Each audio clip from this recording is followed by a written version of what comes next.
Para Kadang, kita berjumpa lagi pada video Jakarta Live yang ke-113, masih melanjutkan tema kita tentang roh jiwa. Pada minggu yang lalu panjenengan semua sudah diberi pemahaman tentang bagaimana jiwa ini juga mendorong kepada hasrat untuk selalu berjuang di dalam lini apapun. Ya, jadi kita tidak menjadi seorang manusia yang lokro, tetapi selalu saja didorong dari dalam diri kita untuk selalu berbuat sesuatu, selalu berjuang untuk menuntaskan sesuatu, berjuang di dalam tindakan. Nah, itu salah satu peran jiwa kita yang benar-benar mendorong kita kepada perbuatan-perbuatan yang baik. Perkadang pada tayangan yang ke 113 ini kita mencoba untuk menyelami lebih dalam lagi bagaimana jiwa ini juga menjadi dorongan, menjadi pemberi hasrat kita untuk selalu memberikan pengampunan kepada siapa saja.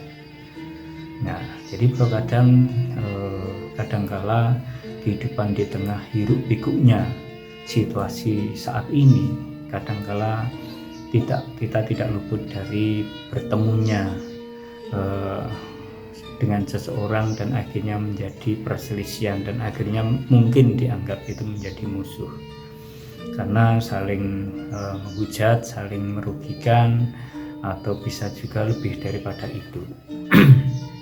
Namun begitu, pada saat jiwa kita itu kering, jiwa kita itu tidak berbuat sesuatu, maka yang terjadi ada dorongan-dorongan dari jiwa kita itu yang diarahkan kepada hal yang tidak baik, untuk menjadi pembenci, menjadi pemarah. Nah, jiwa kita yang murni terkadang mendorong kita selalu untuk memberikan pengampunan. Kendati pun seseorang di hadapan kita itu tidak dalam rangka meminta maaf, tetapi kita harus memberikan pengampunan secara diam-diam, secara tulus dan ikhlas pula. Jadi ini terkadang hal yang tidak mudah sebenarnya, karena kadangkala kita tidak siap, kadangkala kita berpikir berbeda saat kita mencoba untuk memberikan maaf atau memberikan pengampunan terhadap seseorang yang jelas-jelas merugikan diri kita sendiri. Kadangkala kita tidak mendengarkan suara budi, tidak mengindahkan suara jiwa kita untuk memberikan permaafan.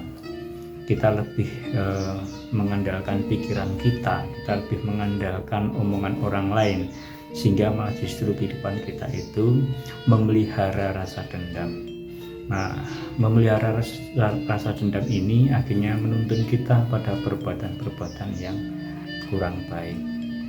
Jadi kadang memang jiwa kita ini sangat-sangat berpengaruh di dalam perjalanan hidup kita. Ya, jiwa ini sebagai isi dari rogo kita yang selalu memberikan dorongan, mendorong kita kepada hasrat-hasrat tertentu.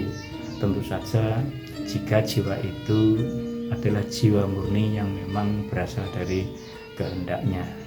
Namun begitu, seperti yang sudah saya sampaikan, kadangkala manusia itu malah justru dikuasai oleh jiwa yang memang bukan miliknya, karena mungkin kelemahan kita, ketidakWaspadaan kita, mungkin karena kita kurang bisa menjaga, merawat, melindungi jiwa ini, sehingga isi dari tubuh kita ini malah justru dikuasai oleh jiwa-jiwa yang lain, jiwa-jiwa yang membawa peran-peran yang bukan semestinya harus kita jalankan semasa kita hidup. Jadi kadang untuk bisa sampai kepada ikhlas mengampuni, tentu saja ini bukan hal yang sifatnya tiba-tiba. Tentu saja harus ada proses yang berlangsung di dalam diri kita. Kita juga harus memiliki keyakinan, kita juga harus memiliki keimanan kita.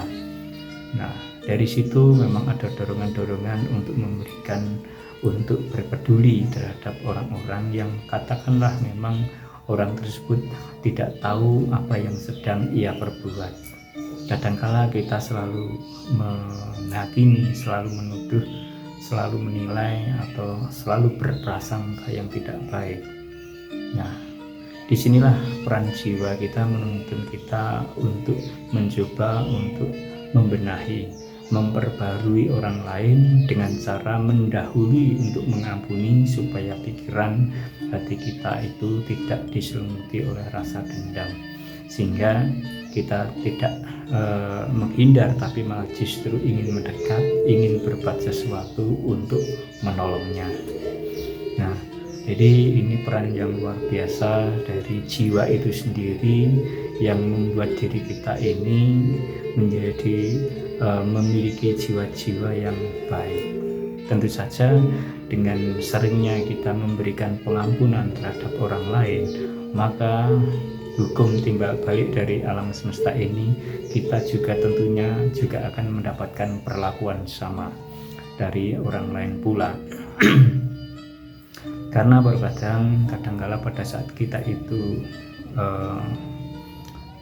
membangun diri untuk bisa berbesar hati, untuk memberikan yang terbaik bagi orang lain, katakanlah wujudnya hanya pengampunan saja, mungkin pengampunan itu sangat berarti bagi orang lain.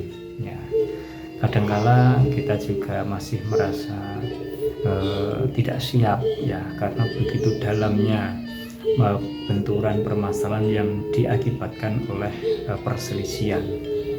Nah, itulah yang harus kita selami di dalam diri kita. Terkadang ada yang harus dibenahi di dalam spiritualitas kita, agar kita itu bisa mapan melihat segala permasalahan ini bukan hal yang benar-benar membuat kita ini kehilangan persaudaraan. Namun begitu, setiap permasalahan itu memiliki intisari, yang mana kita itu di sana akan mendapatkan sebuah keilmuan. Kadangkala kita tidak menyadari bahwa kita selalu berharap bahwa pencerahan, pengetahuan itu akan datang indah, ya berasal dari orang-orang yang dekat kita, orang-orang yang selama ini kita kasih. Tapi kita tidak menyadari bahkan yang namanya ilmu, yang namanya pengetahuan, pencerahan itu kadang malah justru hadir datang dari orang-orang yang bisa berseberangan dengan diri kita, atau bisa dikatakan mungkin sedang bermusuhan, ya. Nah, kita kadangkala mendapatkan hal-hal yang benar-benar natural sekali dari peristiwa tersebut. Namun begitu, terkadang ini bukan peristiwa kebetulan. Tentu saja ini peristiwa yang memang indah direncanakan oleh Gusti, supaya kita itu tetap merangkai persaudaraan kita, karena kita sama-sama di dalam satu ciptaan. Terkadang pada saat kita itu menyelami tentang roh jiwa, maka kita akan banyak sekali mendapati kekayaan-kekayaan rohani di dalam diri kita. Demikian terkadang mungkin video yang pendek ini bisa